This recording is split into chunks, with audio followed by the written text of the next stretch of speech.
Midnite Horror Stories.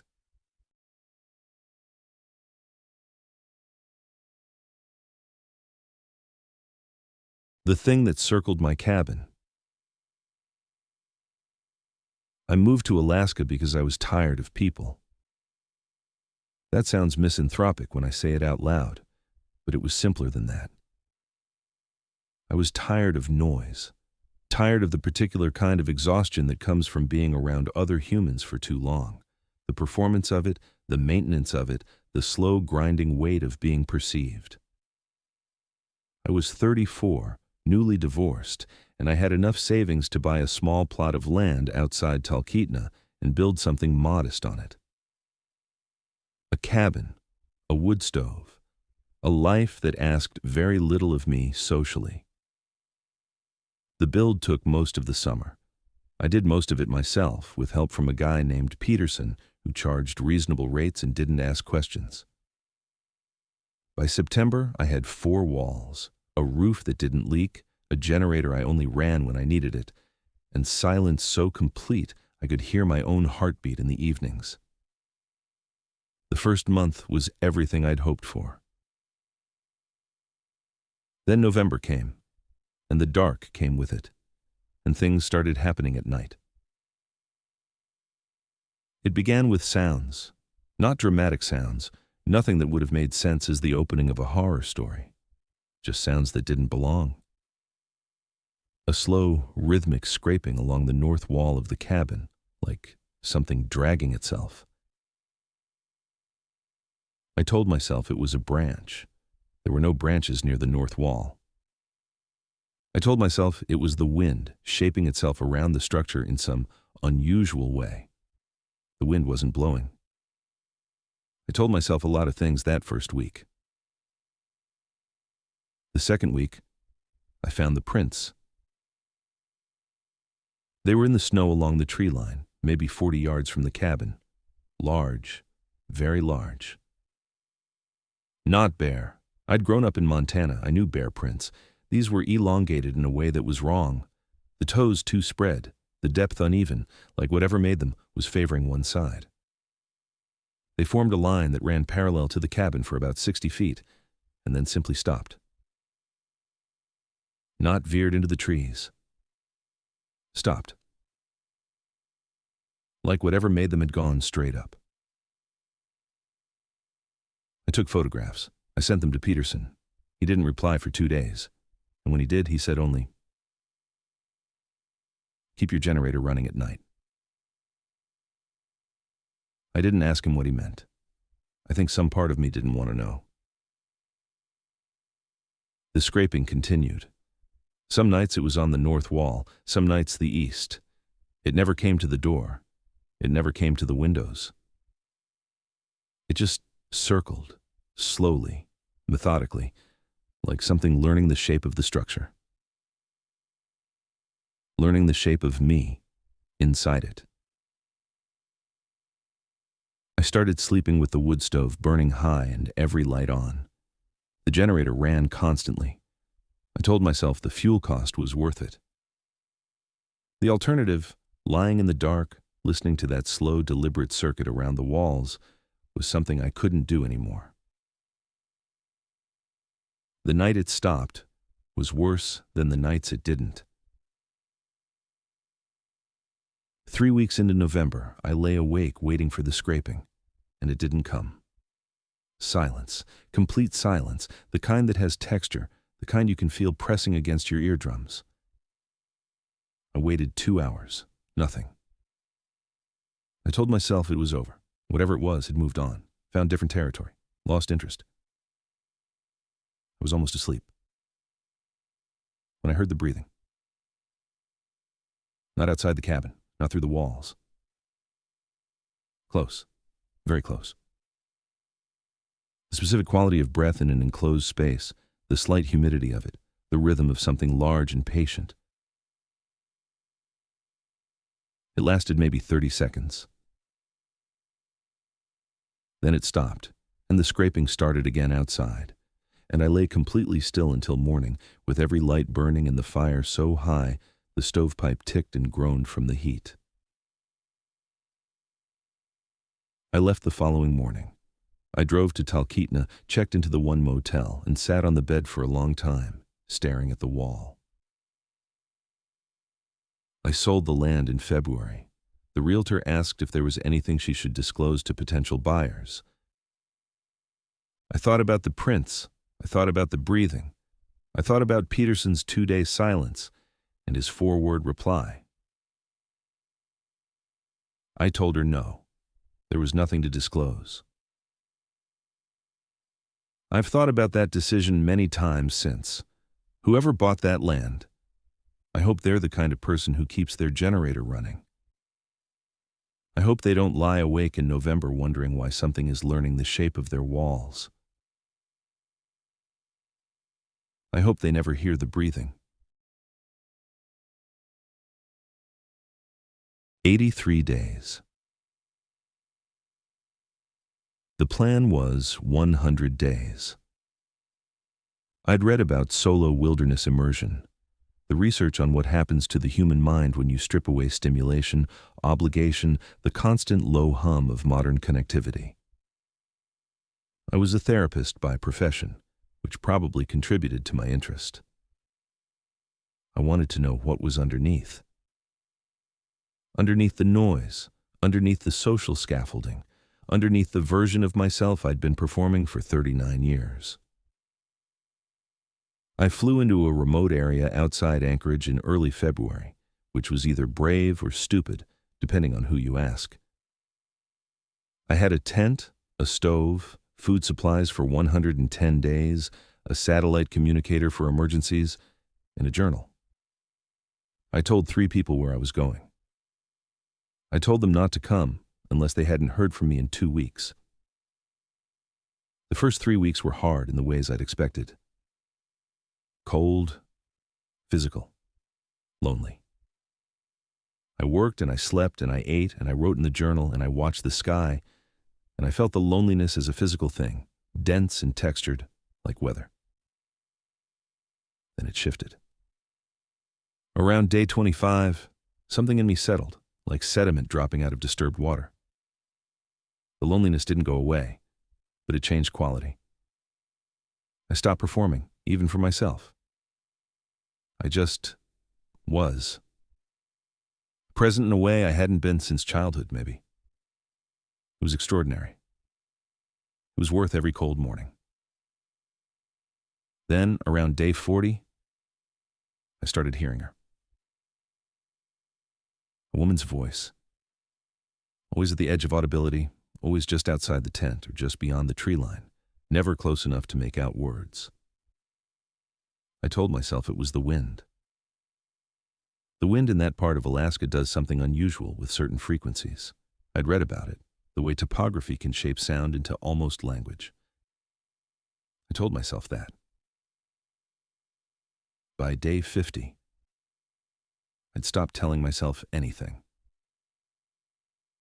She didn't feel threatening. That's the thing that's hardest to explain without sounding like I'd lost my grip on reality. And perhaps I had. Perhaps that's the correct clinical interpretation of what was happening. But the voice felt like company. Felt like presence. I started leaving the tent flap open at night, which was not thermally sensible, but felt necessary in a way I couldn't articulate. On day 61, I found the fire. Small, carefully built, maybe 200 meters from my camp. Not my fire. Still warm when I found it, the wood arranged in a specific pattern I didn't recognize. No footprints in the snow around it. The snow around it was undisturbed in every direction, as if the fire had simply appeared. I stood there for a long time. I went back to my tent and I sat with the satellite communicator in my hand for an hour. I turned it over and over. I thought about what I would say. There's a fire that shouldn't exist, and a voice I can't locate, and I'm on day 61 of 100, and the snow around the fire is undisturbed. I thought about what the person on the other end would say. I thought about the long flight out, and the debriefs, and the quiet professional concern of my colleagues. I put the communicator down. I stayed 22 more days. The voice continued. The fire reappeared twice more, always warm, always ringed by undisturbed snow. On day 83, I woke before dawn with the absolute certain knowledge that it was time to leave. Not fear, not urgency. Just a clear, calm, complete sense that whatever the wilderness had been trying to show me, I had seen it.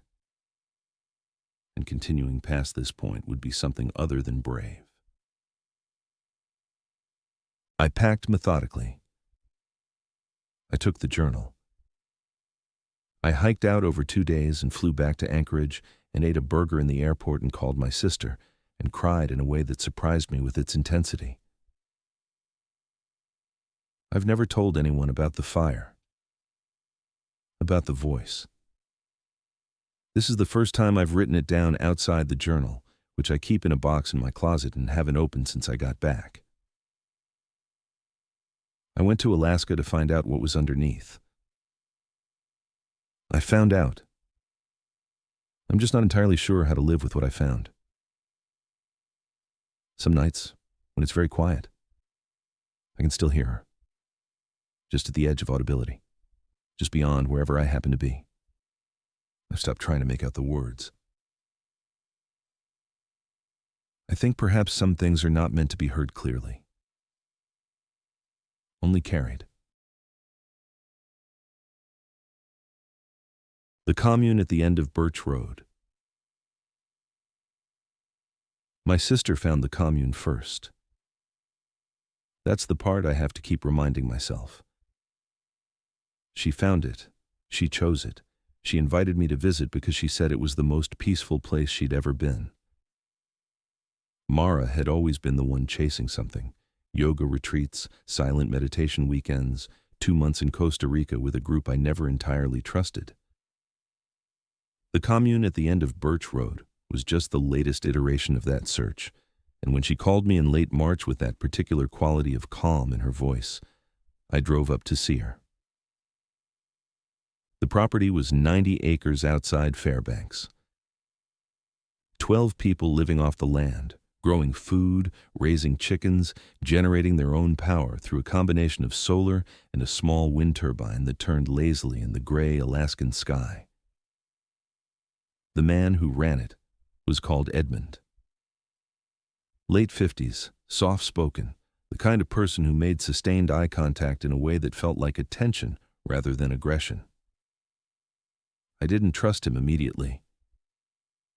I didn't distrust him either. He was just a man in a flannel shirt who shook my hand and asked if I was hungry. Mara seemed happy. That was the thing.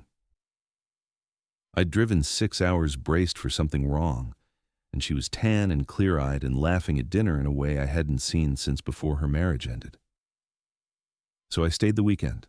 I slept in the guest cabin, ate communal meals, helped with some fencing on the second day. It was fine. It was more than fine. I went home and didn't think about it much. Then she stopped calling. Not dramatically. Mara had always been inconsistent with communication. But by June it had been 11 weeks since I'd heard her voice, and her texts were short in a way that felt curated. Busy with the harvest. All good. Miss you. 3 sentences. No questions about my life, no Mara-specific tangents, none of the sprawling voice messages she usually left when she'd been reading something interesting. I drove back up in July. Edmund met me at the gate. Not Mara. Edmund, who said she was resting, who offered me tea, who sat across from me in the main house and answered every question I asked about her in a way that was completely responsive and revealed absolutely nothing. She was well, she was tired from the work. She found the summer intensity meaningful. Yes, of course I could see her. He left me with her for 20 minutes in the garden. She looked the same, That was what made it so unsettling. She looked exactly the same, tan and clear-eyed, and she smiled when she saw me and hugged me and said she was glad I came. But something in the timing of her was off. Like the gap between a question and her answer was a half-second longer than it should have been. Like she was translating from a language I didn't speak. I asked her if she was happy. She said yes. I asked if she wanted to come home for a visit. She said she was home. I asked her about a memory, something specific, a trip we'd taken as kids to our grandmother's house on the Oregon coast, a story only she and I would know. She smiled and said she remembered it. But the details she gave me were wrong. Not dramatically wrong. Slightly wrong. In the particular way of someone who's been told a story, rather than lived it. I left before dinner. Edmund walked me to my car and shook my hand again, and said Mara was lucky to have a brother who cared so much. I reported it to the police when I got back. They sent someone to check. Mara spoke to them voluntarily, said she was there by choice, declined to leave. Legally, there was nothing to be done. I've been back 4 times since. Each time she seems further away, like a radio station you're slowly driving out of range of. The words are still there. The frequency is wrong. Last month she sent me a photograph. Just the 2 of us in the garden, her arm around me, both of us smiling. On the back she'd written, "I'm still in here." I don't know what to do with that. I keep the photograph in my desk drawer, and I try not to think about what she meant. Whether it was reassurance or something else entirely. Whether whatever is wearing my sister's face sent it. Or whether she did.